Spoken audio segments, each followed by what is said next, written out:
ఇండియాలో E20 petrol compulsory అనే విషయం అందరికీ తెలిసిందే. అయితే E20 పెట్రోల్ అంటే ఏంటి?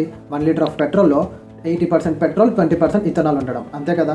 అయితే 2023కి ముందు అంటే పాత వెహికల్స్‌లో ఈ E20 పెట్రోల్ వాడడం వల్ల మైలేజ్ అలాగే ఫ్యూయల్ సిస్టమ్ క్యాపబిలిటీ ప్రాబ్లమ్స్ వస్తున్నాయని ప్రజలు చెప్తున్నారు.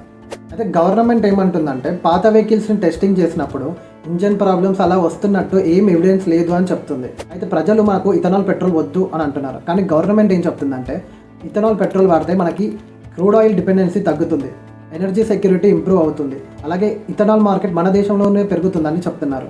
ప్రజలేమో జీరో ఇథనాల్ అంటున్నారు, గవర్నమెంట్ ఏమో E20 పెట్రోల్ అంటుంది. ఇక్కడ ఇంపార్టెంట్ విషయం ఏంటంటే అనంత నాగేశ్వరన్ గారు ఏం చెప్తున్నారంటే ఇథనాల్ పర్సంటేజ్ తగ్గించి E10 పెట్రోల్ని తీసుకొస్తే పాత వెహికల్స్లో ప్రాబ్లమ్స్ తగ్గొచ్చని తన అభిప్రాయం చెప్పారు. దీంతో సెంట్రల్ గవర్నమెంట్ అలాగే ఇండస్ట్రీస్ మధ్య డిస్కషన్స్ మొదలైనాయి. E10 పెట్రోల్ని E20 పెట్రోల్తో తీసుకురాగలమా అని.